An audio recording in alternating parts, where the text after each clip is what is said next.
On this path to destiny, Indy's going to need some help from this Spanish sailor. Here's a look at the new Hasbro Indiana Jones Adventure Series, Indiana Jones and the Dial of Destiny, Renaldo.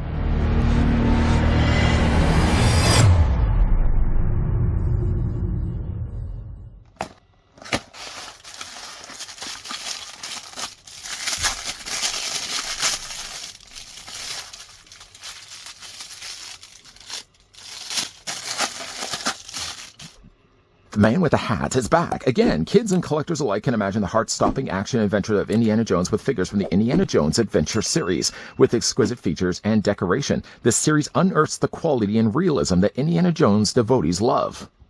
Well, if there ever was a time that Indy needs to swim with the fishes, he knows who to call. Before, of course, we get a closer look at the Adventure Series, Indiana Jones Adventure Series to be exact. This is the build and artifact wave of The Last Crusade, even though we are technically getting Renaldo here from Dial of Destiny.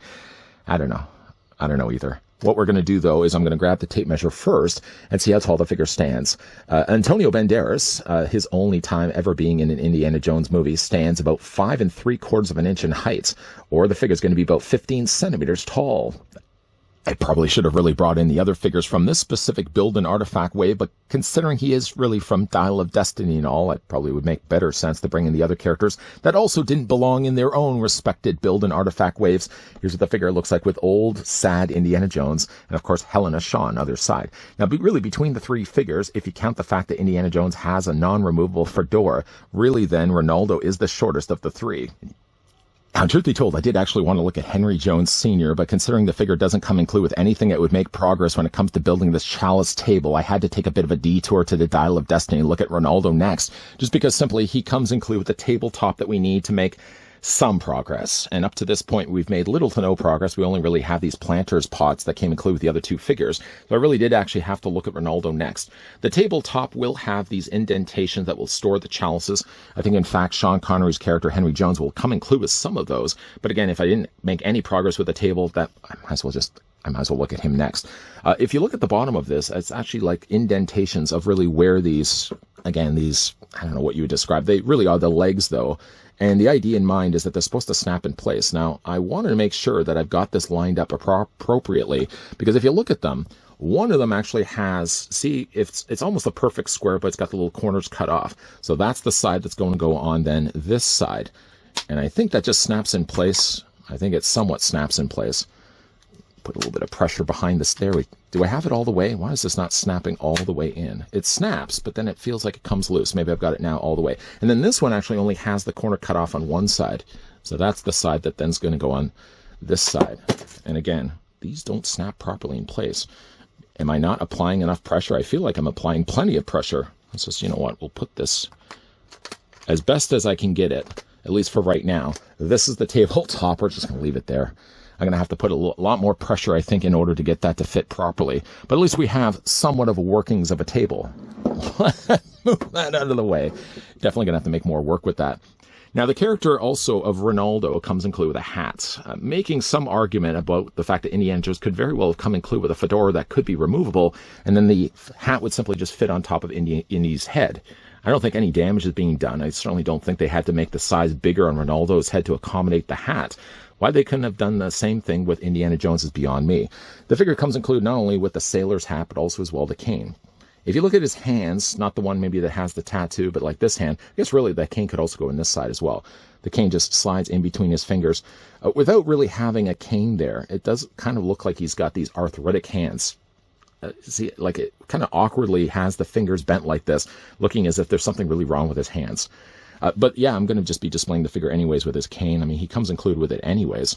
But we'll just leave this off for right now. Should we leave the hat off? Okay, you know what? We'll leave the hat off for at least right now. Get a closer look at Renaldo's head sculpt. I actually really think it's a good-looking head sculpt, and maybe one of the best we've gotten, considering that this is really just a C-list character in the Dial of Destiny, with him only really appearing in that one moment, in that one scene where Indy has to swim in the waters. Still perplexed as to why we even really had to get ourselves a Renaldo figure. I'm sure Antonio Banderas is excited. Has he really had a figure before him? I want to think that he had Zorro as a figure release. Did he? I'm sure there must be another Antonio Banderas figure sitting around on the market somewhere. But the head sculpt is actually really quite good on this. The paint on the hair, the paint on the beard, and overall, like, the sculpting looks really much like him. It's actually one of the best head sculpts we've gotten, which is kind of, again, sad. The fact that some of the Indiana Jones have missed their mark, and yet a character like Renaldo gets, it seems, the best looking likeness around. Now, he does have a more dirty looking shirt. He does actually have an undershirt underneath there as well. Some tattoos. I'm sure if you were to freeze this in the movie, you'd see the tattoos there on his arm. He's also got there one on his hand. Slacks, and down below here, not the most polished shoes down below here. It looks like he actually has one leg from maybe pants that are underneath the cuffs of these ones. And then he's just got a bare foot there on the other side there as well. Figures do have peg holes on the underside of the feet. Renaldo is really no different. But again, like, it's an, again, for the fact that this character only really appears as limited time as he does in the movie, I'm surprised and almost even impressed the fact that the figure turned out as good as he actually did.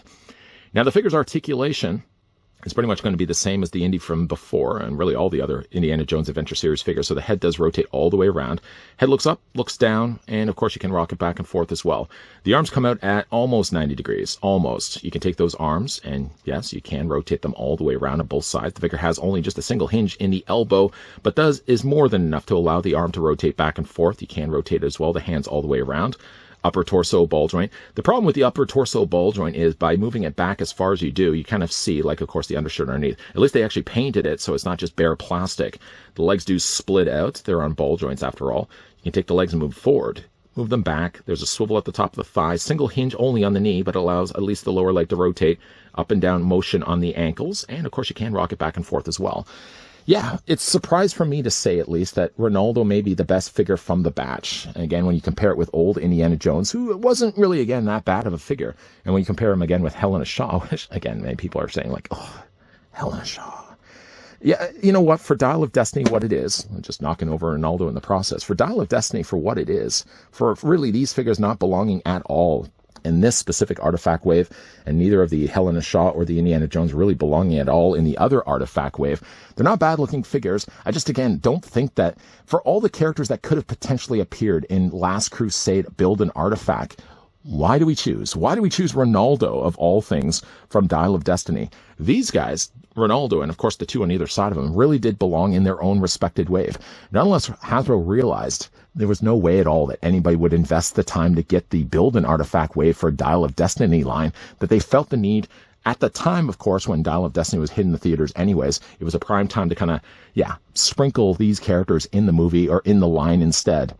I still really feel like Dial of Destiny, and especially Renaldo, this space could have easily been saved for somebody else from Last Crusade. I can't think of anyone really at the time. Leave it with me. Leave it with me. I'm sure if I give it a little bit of thought, I could probably come up with a character from Last Crusade that really did rightfully belong in this line instead of maybe Renaldo.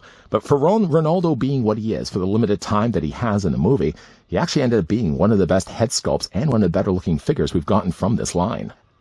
I was originally going to say I didn't understand the thought process of Hasbro when it came to including Renaldo in this way, but then I realized right away, why the big bad guys had to take a back seat. With both back-to-back Build and Artifacts wave, the earlier looked at Temple of Doom, Mola Ram got omitted. I don't even know when we're supposed to be getting him.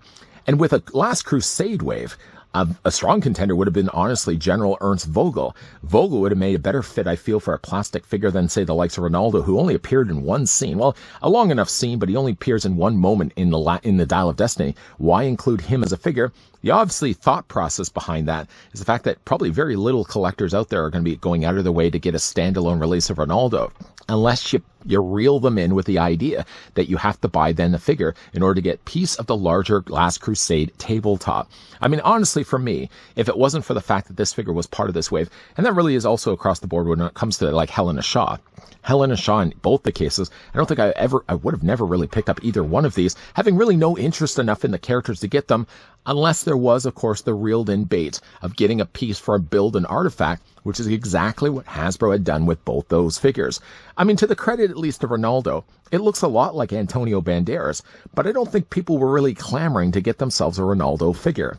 And once again, it is a tease on Hasbro's part that you have to get this figure. The only way to complete the table, and ironically enough, the character that you'd be probably least be interested in getting has to be the most pivotal character, the most crucial character in order to complete the table. He actually comes included with the tabletop. Bad on Hasbro. Bad on Hasbro. But what do you guys think, though, of Renaldo? Let me know down below in the comment section. I mean, again, it's a nice looking figure. I just don't think he ever really needed to be a plastic figure. If you guys enjoyed this video, I want to hit with a like. If you guys are loving the content you guys are seeing, and you certainly would like to stick around for more, I think unfortunately we may still stick with Dial of Destiny for right now. I think next we're going to be looking at Dr. Jürgen Böhler, simply just because, again, he's the back of the table. And once I think we get all the tabletop finished, then we can start to decorate with all the figures I'd be more interested in getting. If you guys are also new to this channel and would like to stick around for more, of course, as already mentioned, you can hit that subscribe button down below. You can turn on the bell notification, but most importantly, you can come back on a regular basis. Of course, as always, guys, thanks for watching. See you guys next time.